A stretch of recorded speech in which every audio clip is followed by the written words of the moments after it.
روحانی اور عملی بیماریوں میں سے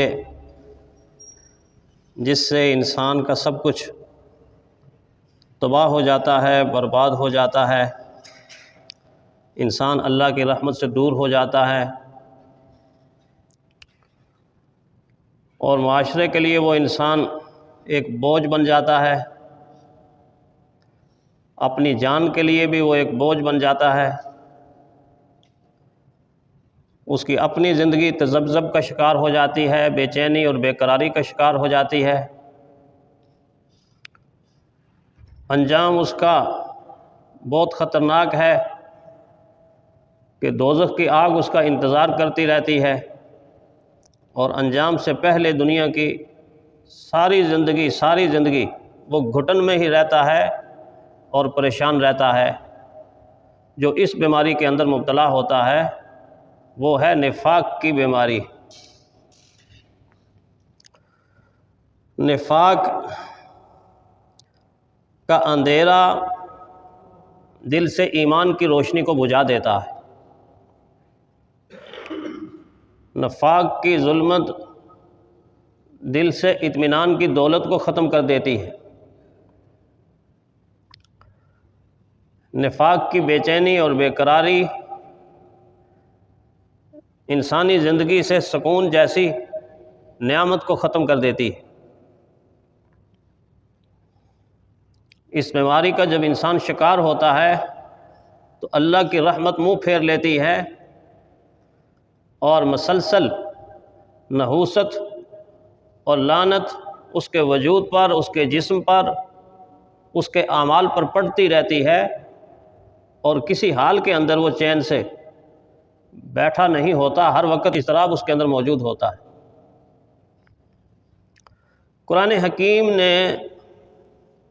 ویسے تو سینکڑوں آیات میں تفصیل کے ساتھ مثالیں دے دے کے اس بیماری کو سمجھایا ہے،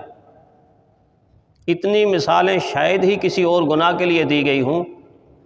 جتنی مثالیں اللہ تعالیٰ نے نفاق کی بیماری کو سمجھانے کے لیے دی، اور مثالیں اس لیے دی ہیں کہ مثالوں کے ساتھ بات آسانی کے ساتھ سمجھ آتی ہے۔ وہ اللہ تعالیٰ کی چاہت یہ ہے کہ اس بیماری کے سمجھنے میں، سمجھانے میں کوئی کسر نہ چھوڑی جائے، کہیں کل قیامت کے دن انسان یہ نہ کہے کہ مجھے تو سمجھ نہیں تھی، مجھے تو پتہ نہیں تھا، مجھے تو علم نہیں تھا، میں تو اس چیز سے باخبر نہیں تھا۔ اللہ تعالیٰ نے اس عذر کو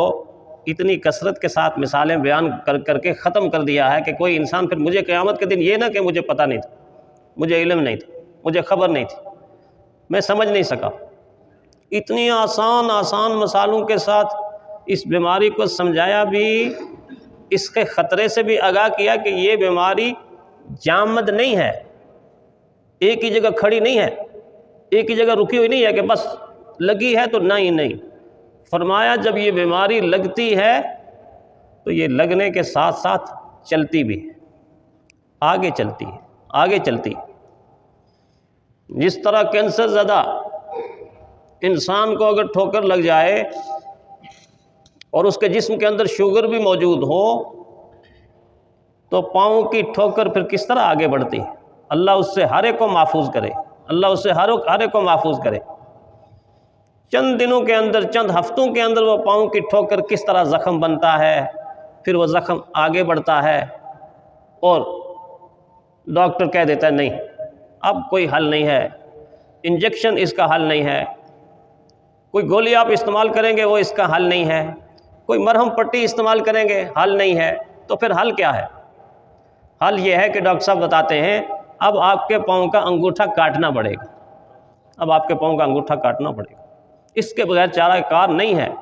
یہ اندر رس چکی ہے۔ خوش قسمت اور خوش نصیب ہے وہ پھر بھی کہ جس کا اگر ایک انگوٹھا کٹ گیا، اللہ اس سے بھی ہم سب کو بچائے، اس کی زندگی بچ گئی۔ لیکن بعض دفعہ ایسا ہوتا نہیں بھائی، ایسا نہیں ہوتا۔ جب پاؤں کا انگوٹھا کٹتا ہے تو پھر کچھ دن کے بعد پاؤں متاثر ہونا شروع ہو جاتا ہے، پاؤں میں سوجن آ جاتی ہے، زخم آگے بڑھنا شروع کر دیتا ہے، پھر وہ رکتا نہیں، ڈاکٹر اپنی طرف سے محنت کرتا ہے، کوشش کرتا ہے، جد و جہد کرتا ہے، بھرپور ادویات دیتا ہے، مریض بھی وہ ادویات استعمال کرتا ہے، لیکن اس بیماری نے روٹ ایسا پکڑ لیا کہ کچھ ہی عرصے کے بعد ڈاکٹر کیسا نہیں، پاؤں سارا کاٹنا پڑے گا۔ حتیٰ کہ 20 مریض آپ نے دیکھے ہوں گے، آپ کی زندگی کا تجربہ ہوگا، ہم نے اپنی آنکھوں سے دیکھے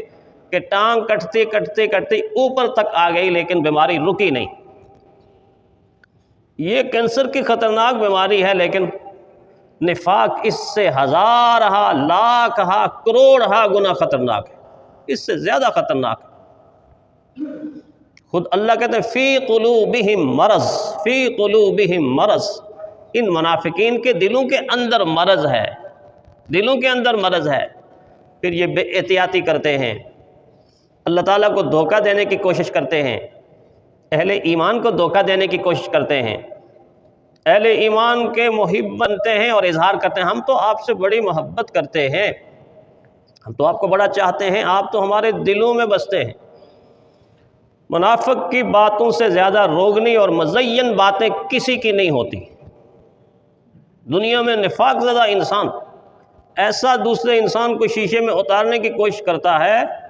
کہ انسان بعض دفعہ سوچتا ہے کہ اس سے زیادہ ہمدرد تو میرا ہے ہی کوئی نہیں، اس سے زیادہ خیرخواہ تو میرا ہے ہی کوئی نہیں۔ حتیٰ کہ دھوکہ دینے میں یہاں تک آگے بڑھے کہ رحمت کائنات صلی اللہ علیہ وسلم کی ذات اور ہستی کو بھی دھوکہ دینے کی کوشش کی، دھوکہ دینے کی کوشش کی۔ یہ تو اللہ کا کرم تھا کہ اللہ تعالیٰ نے وحی کے ذریعے سے حضور صلی اللہ علیہ وسلم کو بتایا کہ اے میرے محبوب یہ فلاں فلاں فلاں فلاں فلاں، ایک فہرست بتائی، فرمایا ان کے دلوں کے اندر نفاق موجود ہے، کہیں ان کی باتوں کو دیکھ کر آپ ایسا نہ محسوس کریں کہ سب سے زیادہ خیرخواہ آپ کے یہ۔ اور حضور صلی اللہ علیہ وسلم نے وہ فہرست ناموں کی اپنے ایک صحابی کو بتائی، صرف ایک کو بتائی، حضرت حذیفہ رضی اللہ تعالیٰ عنہ۔ یہ رازدار رسول صلی اللہ علیہ وسلم ہے۔ کتنا خطرہ اس بیماری کا، کتنا خطرہ کہ اللہ نے فرمایا دلوں میں بیماری ہے، جب یہ بے احتیاطی کرتے ہیں فزادہم اللہ مرضا، فزادہم اللہ مرضا، یہ بیماری دل کے اندر کی رگ و ریشے کے اندر اتر رہی ہے، جوڑ جوڑ کے اندر اتر رہی ہے، ایڑی سے چوٹی تک بدن کے ایک ایک حصے میں سرایت کر رہی ہے۔ پھر انسان کیسا بنتا ہے؟ پھر وہ ایسا بنتا ہے کہ بظاہر اللہ نے اس کو ایک چہرہ عطا کر دیا، لیکن اس کا ہر عمل یہ ثابت کرتا ہے کہ اس کا ایک چہرہ نہیں ہے، دو چہرے ہیں، دو چہرے ہیں۔ اس کی ایک زبان نہیں ہے، اس کی دو زبانیں ہیں۔ اس کا عمل یہ ثابت کرتا ہے کہ اس کا باطن کچھ ہے، اس کا ظاہر کچھ ہے۔ اقبال نے اسی لیے فرمایا دو رنگی چھوڑ دے یک رنگ ہو جا، مومن یک رنگ ہوتا ہے، دو رنگی چھوڑ دے یک رنگ ہو جا۔